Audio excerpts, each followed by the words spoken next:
వాడి మీద కూర్చుందంట. ఇప్పుడు చూసుకోలేదు. చూసుకోవడం అనేసి మా అమ్మలు ఇలా వస్తే ఇలా ఒంగుని ఇలా చూడబోదికి ఇంకా అది ఒక్క మనిషిలాగా ఉండి ఇంకా తెల్లగా ఇంత పొడుగు జుట్టుందంట.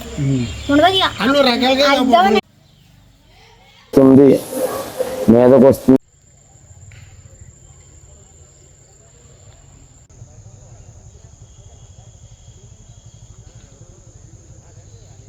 ఓ 25 మంది 20 మంది చూసారండి. ఒకళ్ళు ఇద్దరే కాదు, ఒకళ్ళు ఇద్దరైతే ఎవరు నమ్మకపోవచ్చండి. అదో చెప్తున్నాడు అలాగ అనుకుంటాను. దగ్గర 20 మంది 25 మంది చూసారండి. వాళ్ళే చెప్తున్నారు. ఊరు మధ్యలో 2-3 చోట్ల ఏవో చిన్న చిన్న పిచ్చి ముగ్గులు వేసి ఏవో పసుపు కుంకుమ చల్లాడు. ఊరు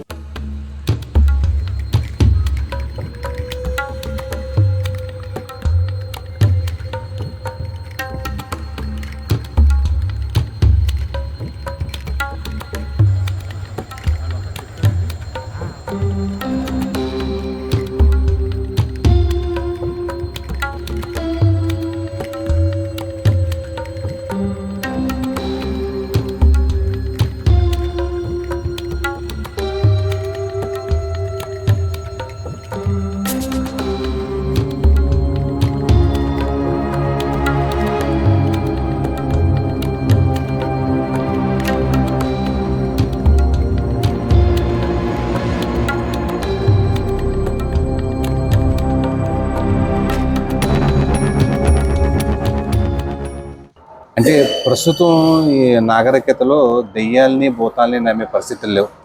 కానీ ఇక్కడ కాండ్రకోటలో గత కొద్ది కాలంగా ఏదో అతీంద్రియ శక్తులు తిరుగుతున్నాయని, కనపడతలేదని రకరకాల జరుగుతున్నాయి. ఆ నేపథ్యంలోనే గ్రామ పెద్దల కోరిక మేరకు ఇవన్నీ కూడా ఉండకూడదని మీరు యజ్ఞం కూడా నిర్వహిస్తున్నట్టు తెలిసింది. అసలు ఏంటంటే అసలు ఏం జరుగుతుంది ఇక్కడ? అంటే ఊరి పొలిమేరల చివర ఒక తెలియని అదృశ్య శక్తి తిరుగుతుందని చూసిన వాళ్ళు, చేళ్ళ పొలంలోకి వెళ్ళిన వాళ్ళు, గడ్డి కోసుకోవడానికి వెళ్ళిన వాళ్ళు పక్కనే నించుని అరిచి పట్టుకుందాం అనేటోటికి మళ్ళీ మాయమైపోతున్నాడు అని చెప్పడం వాళ్ళు.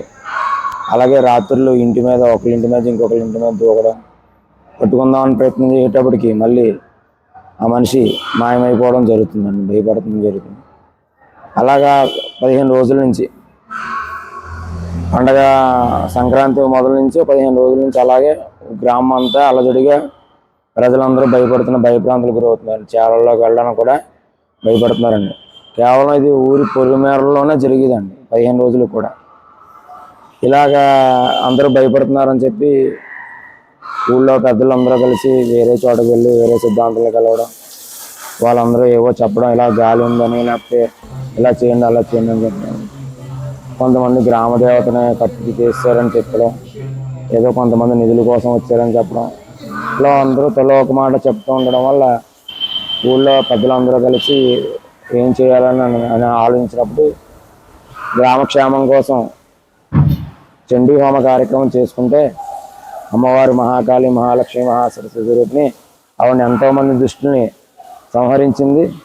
ఆ యొక్క శక్తి మన గ్రామానికి, మన గ్రామదేవత అయినటువంటి నూకాలమ్మ అమ్మవారు శక్తి స్వరూపంగా మన గ్రామాన్ని కాపాడుతూనే ఉన్నారనే నమ్మకంతో ప్రజలందరికీ ధైర్యం కలిగించాలని, వాళ్ళందరికీ మనోధైర్యం కలిగించాలని, అటువంటిది ఏమీ లేదని తెలియజెప్పాలని చెప్పేసి కేవలం ఒక భ్రమగా అది ఉండిపోవాలని చెప్పేసి ధైర్యాన్ని ఇవ్వడం కోసం ఈ యొక్క కార్యక్రమాలు చేయడం జరిగిందండి. గ్రామంలో పెద్దలందరూ కూడా కలిసి ఇక్కడ నూకాలమ్మ సన్నిధిలోనే రోజు రాత్రి అంతా చండీ హోమ కార్యక్రమం చేయించారు. కాలభైరవ సహిత, అష్టభైరవ సహిత చండీ హోమం. అంటే 8 దిక్కుల గ్రామానికి 8 దిక్కులన కూడా భద్రత ఉండాలని చెప్పేసి, అమ్మవారి సంరక్షణగా ఉండాలని చెప్పి అమ్మవారిని ప్రార్థిస్తూ ఆ యొక్క హోమ కార్యక్రమాలు చేయడం. అలాగే గ్రామంలో ఉన్నటువంటి శివాలయంలో కూడా 9 రోజులు సంకల్పంతో రోజు స్వామివారికి, పంచభూతానికి అధిపతి అయినటువంటి పరమేశ్వరుడు, ఎప్పుడు నిత్యం శ్మశానవాసి అయినటువంటి పరమేశ్వరుడు, ఎక్కడి నుంచి భూత పేదల శాసాలు వచ్చినా శ్మశానం నుంచే రావాలి మనకి. అటువంటి అక్కడి నుంచి కూడా ఎటువంటి దుష్టశక్తులు మన గ్రామానికి రాకుండా చూడమని చెప్పి ఆయన 9 రోజులు కూడా ఏకాదశ రుద్రాభిషేకం మహాన్యాసపూర్వకంగా అక్కడే ఆలయంలో 9 రోజులు కూడా చండీ హోమ కార్యక్రమాలు చేస్తున్నాం. ఇంకా రోజుకి 8వ రోజు అండి ఈరోజు చేయడం. అంటే కేవలం గ్రామంలో ఉన్న ప్రజలకి ధైర్యాన్ని కలిగించడానికి, ఒకవేళ ఎవరైనా నిజంగా ఉందనుకుంటే ఆ యొక్క దుష్టశక్తి వాళ్ళకి ఎటువంటి ఆపద కలగకుండా ఉండడానికి దాని నుంచి అలా అని చెప్పి ఊళ్ళో గ్రామంలో ఏ జంతువులకి ఎవరికి కానీ ఎటువంటి హాని జరగలేదండి ఇప్పటి వరకు కూడా. కేవలం కనిపిస్తుంది, మీదకు వస్తుంది అని భయపడడం వరకే అండి జరిగింది ఇప్పటి వరకు కూడా. అంటే చెప్పిన ఓ 25 మంది 20 మంది చూశారండి, ఒకళ్ళు ఇద్దరే కాదు. ఒకళ్ళు ఇద్దరైతే ఎవరు నమ్మకపోవచ్చండి, ఎవరో చెప్తున్నాడు అలాగనుకుంటాను. దగ్గర 20 మంది 25 మంది చూశారండి, వాళ్ళే చెప్తున్నారు.